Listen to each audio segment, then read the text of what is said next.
대표님, 대표님. 박 팀장 무슨 일인데 숨이 넘어가노? 지금 세관에서 조사 나왔습니다. 세관이요? 예. 지금 이 허위 원산지 증명서 발급과 허위 세관 신고 혐의로 이 수사를 받아야 한다는데 이 조사에 협조를 하는데 어떻게 할까요? 뭐라고요?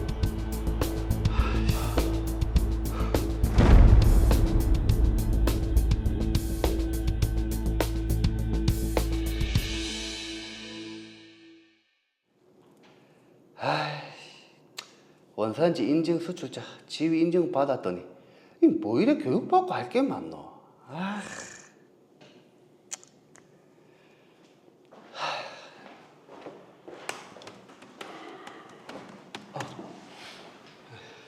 박 팀장 교육 잘 다녀왔습니까? 예, 대표님. 이 원산지 증명서 작성하는 거랑 발급하는 거랑 꼼꼼하게 교육 받았습니다. 그래요. 이게 보기보다 챙길 게 많은 것 같은데 박 팀장이 해외 수출 담당이다 보니까 완전히 마스터하도록 해요. 예, 알겠습니다. 저는 특수화학금 금속에 대한 제조와 수출 입업을 목적으로 법인을 설립해 운영해 왔습니다. 해외 국가들과의 협정에 따라 저희 법인에서 원산지 증명서를 자율 작성하고 발급할 수 있는 원산지 인증 수출자 지위를 인정받아 활발한 무역 사업을 펼치고 있었습니다. 대표님, 이거 결제 부탁드리겠습니다. 중국 거래처랑 계약 체결 성사됐네요. 박 팀장 고생 많았습니다. 아닙니다. 뭐 원재료 수입에는 문제 없는 거죠? 얼마 전 뉴스 보니까 베트남에 이슈가 있는 것 같은데. 그렇지 않아도 이 베트남 담당자랑 통화를 했는데 별 문제 없답니다. 물론 말레이시아 쪽도 괜찮고요. 항상 원재료 금속 수입에는 신경 써야 합니다. 그거 수입 안 되면 우리 일공장도 타격이 큽니다. 잘 알겠습니다, 대표님. 그런데 대표님, 무슨 일 있습니까?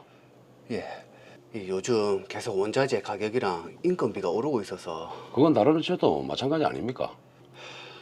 그렇긴 한데 이 해외 업체들이랑 가격 경쟁이 너무 심합니다.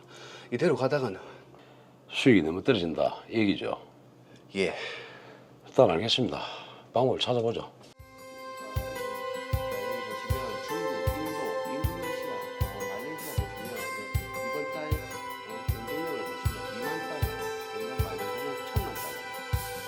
말레이시아 하시는 분들은 총 수입할 비용은 미국 한일 기준에 베트남은 우리나라보다 인건비가 훨씬 싼 데다 원재료인 금속을 수입하는 곳입니다. 이곳에 공장을 지어서 일부 공정을 진행한 뒤에 우리나라로 수입을 해서 나머지 공정을 진행하는 방식을 가진다면 충분히 저희도 가격 경쟁을 가질 수 있을 것이라고 봅니다. 그럼 우리나라에서 하던 공정을 베트남이랑 우리나라로 나눠서 하겠다는 거네요. 예, 맞습니다. 좋습니다. 박 팀장 제안대로 추진해보죠. 대신 한국에서 원재료로부터 모든 것을 생산하는 방식은 일단 유지하는 게 좋을 것 같습니다. 그럼 두 가지 방식을 같이... 네, 두 가지 방식 다 추진해보죠. 알겠습니다.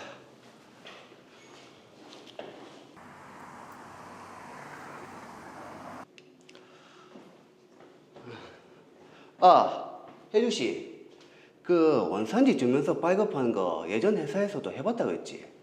네, 교육도 받고 그랬습니다. 그럼 이번 중국 수출 서류는 혜주 씨가 좀 준비 좀 해주지. 내가 말레이시아 출장이 있어서 말이야. 알겠습니다. 그래요.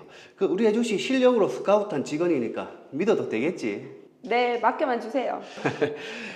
오케이. 그럼 나 공장에 좀 다녀올게요. 네. 예, 수고.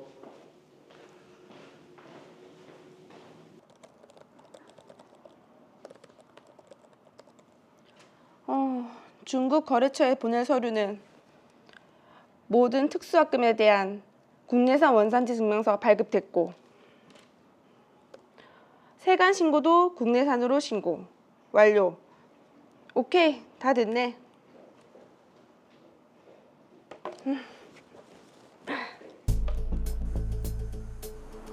대표님, 대표님, 박 팀장 무슨 일인데 숨이 넘어가노? 지금 세관에서 조사 나왔습니다. 세관이요? 예, 지금 이 허위 원산지 증명서 발급과 허위 세관 신고 혐의로 이 수사를 받아야 한다는데 이 조사에 협조를 하는데 어떻게 할까요? 허위 발급이요? 이게 다 무슨 말입니까? 아니, 저도 대체 뭐가 어떻게 된 건지 도저히 모르겠습니다. 박 팀장 도대체 이게 무슨 일이야?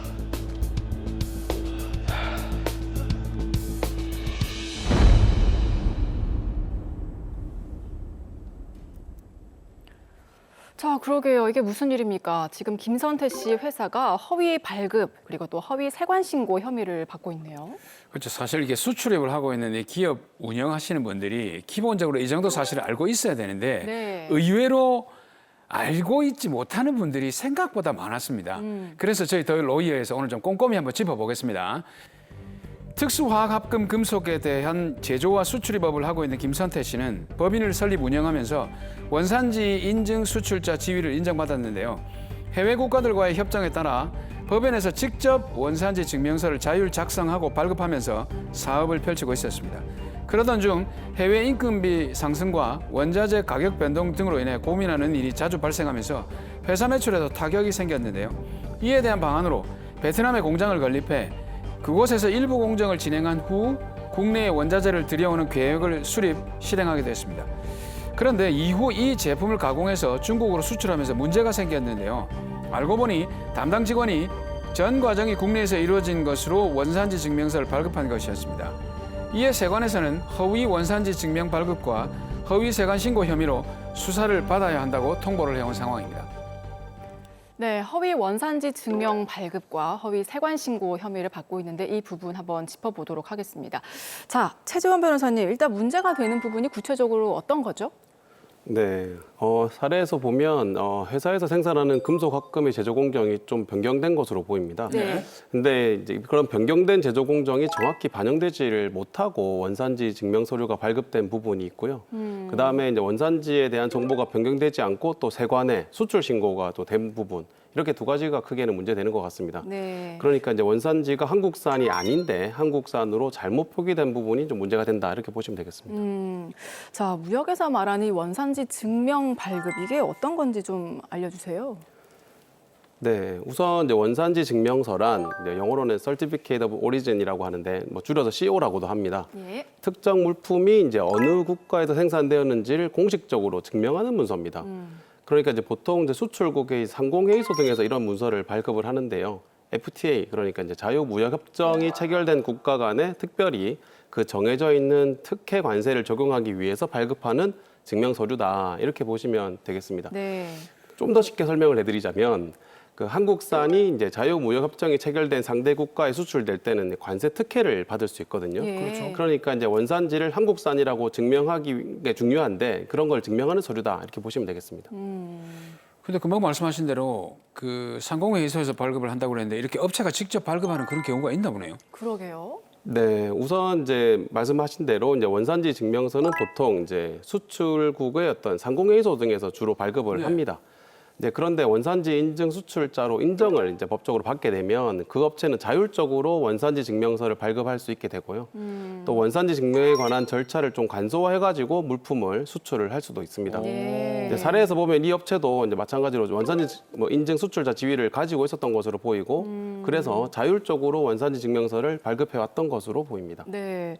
자, 그럼 보면요. 지금 베트남에서 일부 공정이 있었고요. 국내에서 그 이후에 또 공정이 이루어졌는데 이거를 모두 국내산으로 이제 표기한 게 잘못된 건가요? 네, 맞습니다. 이 업체의 경우에는 원래 제조하던 그 알루미늄 합금으로 보이는데 알루미늄 합금의 제조 공정이 좀 바뀌었거든요.